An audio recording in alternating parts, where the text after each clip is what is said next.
ঘুমটা হালকা হতেই হাতের কাছে কিছু একটা জড়িয়ে আবারও ঘুমানোর চেষ্টা করতে চাইলাম, কিন্তু শক্ত কিছুর অনুভব হতেই ঘুমটা পুরোপুরি ভেঙে গেল। বোঝার চেষ্টা করলাম ঠিক কোথায় আছি। আস্তে আস্তে মনে পড়ে গেল সকালে করা আমার কাণ্ডগুলোর কথা। হঠাৎ তীব্র মাথা ব্যথার কারণটা ঠিক ধরতে পারলাম না। হয়তো মাইগ্রেনের ব্যথার জন্যই আমার হয়েছিল, কিন্তু এতটা যন্ত্রণা হবে বুঝতে পারিনি। আগেও মাথা ব্যথা তীব্র হলেও এমন গভীর পর্যায়ে যায়নি। এখন হালকা ব্যথা হলেও আগের মতো অতটা না, শুধু মাথার দুপাশে টিপটিপ করে ব্যথা করে যাচ্ছে। একটু নড়ে চড়ে চোখ মেলে তাকাতে ভেসে উঠল চিরচেনা কাঙ্ক্ষিত সেই চেহারাটা। মোবাইল দেখায় ব্যস্ত তিনি। আমি আরেকটু নড়ে চড়ে ওঠার চেষ্টা করতেই উনি মোবাইল রেখে ধরলেন আমাকে। হন্তদন্ত হয়ে বললেন, উঠছিস কেন? মাথা ব্যথা কি আবার হচ্ছে? কষ্ট হচ্ছে খুব? কি হচ্ছে বল আমাকে। ওনার পাগল প্রায় অবস্থা দেখে হালকা করে হাসলাম। আমি আস্তে করে বললাম, এখন ঠিক আছি, আর ব্যথা করছে না। আমার কথায় তাসফি ভাইয়া হয়তো একটু স্বস্তি পেলেন। আমাকে ধরে উঠতে সাহায্য করলেন, তারপর গালে হাত রেখে বললেন, সত্যি ব্যথা কমেছে নাকি বকা খাওয়ার থেকে বাঁচার জন্য মিথ্যা কথা বলছিস? না, সত্যিই বলছি। সকালে ওই একটু ব্যথা হয়েছিল, এখন আর নেই। একটু ব্যথা? আমাকে বোঝাতে আসিস না। আমি খুব ভালোভাবে বুঝেছি কেমন একটু ব্যথা হয়েছিল, বলতে হবে না আর কিছু।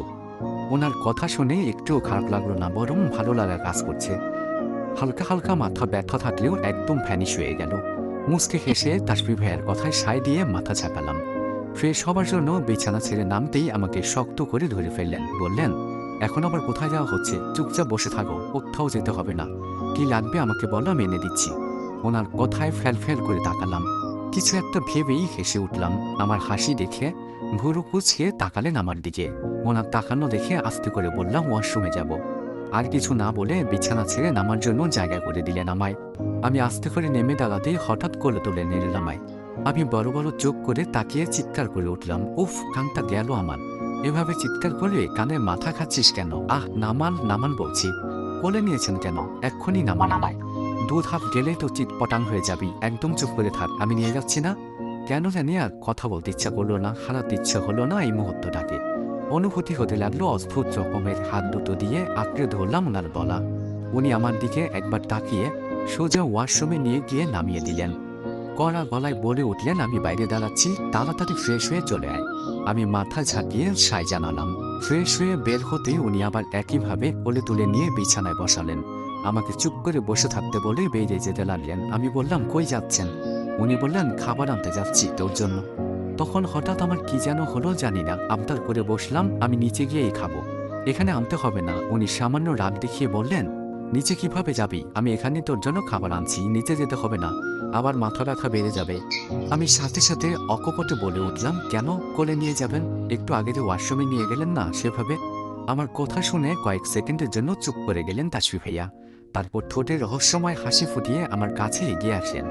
কোলে উঠবা সেটা সরাসরি বললেই তো হয়, এত ঘুরিয়ে বাহানা দেখাতে হবে কেন?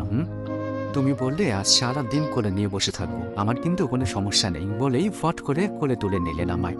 আর সাথে সাথে একদল লজ্জা এসে জেগে ধরল।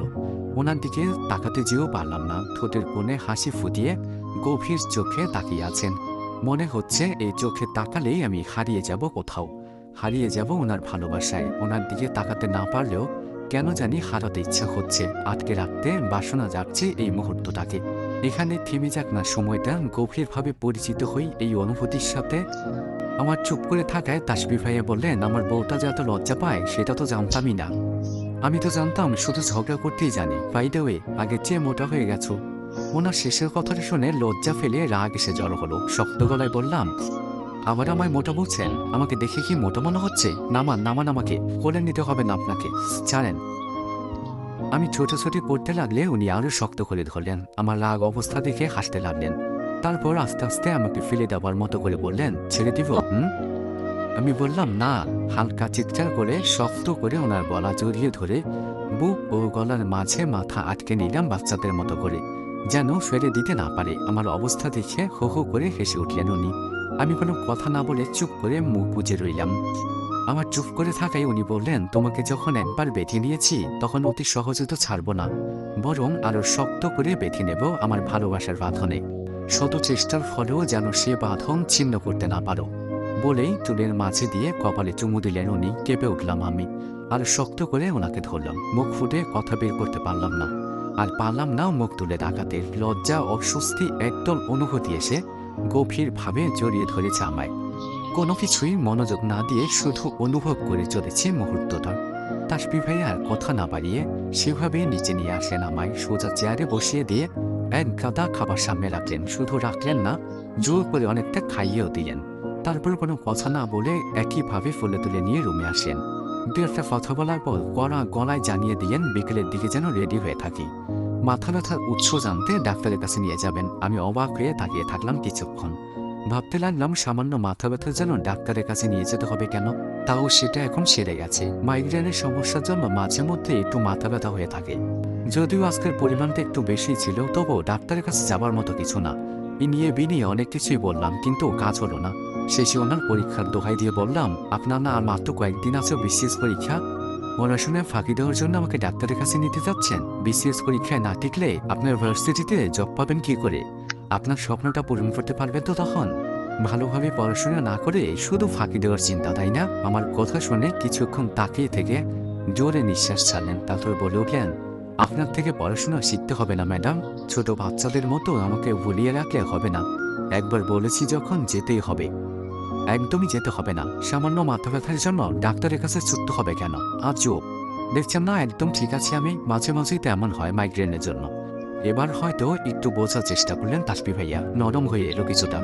জোরে একটা শ্বাস ফেলে বিছানায় ধপাস করে শুয়ে ধমকানো সুরে বলে উঠলেন, যার যা ইচ্ছা হয় সে তাই করুক, আমার কি তাতে? নেক্সট টাইম মাথা চেপে ধরে টু শব্দটাও যদি করিস না, তখন বোঝাবো মজা বেয়াদব। ওনার কথা শুনে ঠোঁট চেপে হাসলাম আমি। ওনার ধমকানোতে রাগ হলো না, বরং এই শাসনটা অনেক ভালো লাগলো। এমন হাজারো কেয়ার মিশ্রিত ধমক খেতে ইচ্ছা জাগলো। মনে পড়তে লাগলো ওনার ছোট ছোট ধমক দিয়ে কেয়ার নেয়াটা। ওনার এই ছোট ছোট ধমকগুলো মানিয়ে নয়, বরং ভালোবেসে জড়িয়ে নিতে শুরু করেছি। হঠাৎ ওনার আবেগ মিশ্রিত ভালোবাসার কথাগুলো মনে পড়তে শিহরণ বইতে লাগলো শরীর ও মন জুড়ে। মনের কোণে দানা বেঁধে উঠল একটা প্রশ্নে, তাসফি ভাইয়া কি আমাদের বিয়ের সম্পর্কটা এগিয়ে নিতে মানিয়ে নিচ্ছেন আমাকে, নাকি ভালোবাসেন? এত অল্প সময় কি কাউকে ভালোবাসা যায়? কিন্তু ওনার গভীর অনুভূতির সংস্পর্শে তো মনে হয় উনি আমাকে ভালোবাসেন। তাহলে কি আরো অনেক আগে থেকেই উনি আমাকে ভালোবাসেন? আমাদের বিয়ের আগে থেকেও? ভেবেই কেঁপে উঠলাম আমি। ধুপ ধুপ করে উঠল বুকের বাঁ পাশে। উনি সত্যি আমাকে অনেক আগে থেকে ভালোবাসেন, আর আমি কি ওনাকে ভালোবাসতে শুরু করেছি? কথাটা ভেবেই হুট করে তাসফি ভাইয়ের দিকে তাকালাম। আমার দিকে তাকিয়ে আছেন উনি। হঠাৎ আমার হাত ধরে টেনে ওনার পাশে শুইয়ে দিলেন। হালকা করে জড়িয়ে ধরে বলে উঠলেন, মস্তিষ্কবিহীন এই ছোট্ট মাথায় কি এত চিন্তা করো সারাদিন?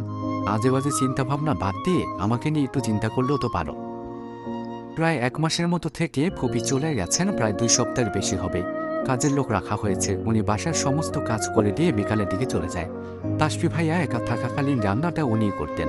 ফুপি থাকতে ফুপি করেছে, আর এখন আমি রান্নাটা করি। একদম শখের বশেই প্রায় দিনই রান্না করা হয়। রান্নার হাত পাকা না হলেও মোটামুটি ভালোই পারি রান্নাটা। আর কেউ খাবার পর একটু হলেও প্রশংসা করবে এটাও জানি। সকালে মাথা ব্যথার কারণে বিছানা ছেড়ে উঠতে না পারায় আন্টি রান্না করে গেছিলেন সকাল ও দুপুরের খাবারটা। তাই রাতে দুজনের জন্য অল্প কিছু রান্না করলাম। রাতে খাবারের জন্য মিস্টার বজ্জাত তাসফিকে ডাকতে গেলে ধমক দিয়ে একাকার করলেন আমায়। ধমকের কারণ জিজ্ঞাসা করলে বললেন, আমি নাকি অসুস্থ, এই শরীর নিয়ে রান্না করতে গেছি কেন? ওনার কথা শুনে কিছুক্ষণ হাঁ করে তাকিয়েছিলাম। আমার আবেগ অনুভূতি মিশ্রিত ভালো লাগা নিয়ে অন্য এক তাসফির সাথে সময় কাটতে লাগলো আমার। সময় পেরোতে লাগলো নদীর স্রোতের মতো। যত সময় বইতে লাগলো ততই যেন নিজেকে আরো জড়িয়ে নিতে লাগলাম তাসফি নামক মানুষটার সাথে। নিজের ছোট বড় আবদার করতে শুরু করলাম তার কাছে। ওনার ছোট ছোট কাজে অভিমানী করে তুলতে লাগলাম নিজেকে। সেই সাথে এগিয়ে আসলো ওনার বিসিএস পরীক্ষার দিন। শক্ত ছেলেটাকে নার্ভাসনেস হতে দেখলাম প্রথম। সমস্ত পরীক্ষায় 1 থেকে 5-এর মধ্যে স্থান পাওয়া ছেলেটাকে পরীক্ষায় কেমন প্রশ্ন হবে এটা নিয়ে টেনশন করতে দেখলাম। পরীক্ষা দিতে যাওয়ার আগে শক্ত করে জড়িয়ে ধরেছিলেন আমায়। বারবার বলেছিলেন, ভালোভাবে পরীক্ষাটা দিতে পারবো তো? আমিও ওনার মনের ভয়টা দূর করার চেষ্টা করে নানানভাবে বুঝালাম। সমস্ত চিন্তা ভাবনা বাদ দিয়ে মাথা ঠান্ডা করে যেন পরীক্ষা দেয়। ইনশাল্লাহ আল্লাহ ওনার মনের ইচ্ছা পূরণ করবে। উনিও আমার কথা শুনে হালকা চিন্তামুক্ত হয়ে আমাকে সাবধানে থাকতে বলেন। তারপর বেরিয়ে যান পরীক্ষা হলের উদ্দেশ্যে। সময়কে ধরে রাখা যায় না, অপেক্ষা করেও থাকে না কারো জন্য। সময় চলতে থাকে তার নিজ গতিতে। মানুষ কাজের মাঝে ডুবিয়ে রাখলেও সেই সময় কেটে যায়। ঘুমিয়ে থাকলেও একই গতিতে চলতে থাকে সময়ের গতিধারা। নদীর স্রোতের মতো সময় পেরোতে পেরোতে আরও কিছুদিন পেরিয়ে গেল। শুরু হতে লাগলো আমার সংসার নামক একটি ধাপের সাথে পরিচয়। আপন করে নিতে লাগলাম ঘর বর সহ বাসার প্রতিটি জিনিসপত্র। তাসফি ভাইয়ের বিসিএস পরীক্ষা দিয়েও অনেকটা সময় কেটে গেছে, সেই সাথে আস্তে আস্তে চলেও আসছে রেজাল্টের দিন। এই কয়েকদিনে তাসফি নামক মানুষটার সাথে আমার সম্পর্কটা আরও সহজ হয়ে উঠেছে। ওনার প্রতি আমার আবদার, অভিমান, অনুভূতি আরও দ্বিগুণ থেকে দ্বিগুণতর হয়েছে। ওনার প্রতি আমার কেয়ারটাও এসেছে আজকাল। আমার কাজগুলোতে উনি থমকে গেছেন মাঝে মাঝে, কিছু বলতে গিয়েও থেমে গেছেন তাসফি। কেন জানি ওই মানুষটাকে কোনো সম্বোধন ছাড়া শুধু নাম ধরে ডাকার অদম্য ইচ্ছা আমার। এই কয়েকদিনের ব্যবধানে তাসফি নামের পাশে ভাইয়া শব্দটা যুক্ত করার প্রয়াস হয় না, শুধু অনুভব করার ইচ্ছা জাগে আমার একান্ত তাসফি বলে। আব্বু, বড় বাবা আর ভোপান যৌথ ব্যবসার জন্য সকালে হঠাৎ করেই ফেনীতে যেতে হয় তাসফিকে।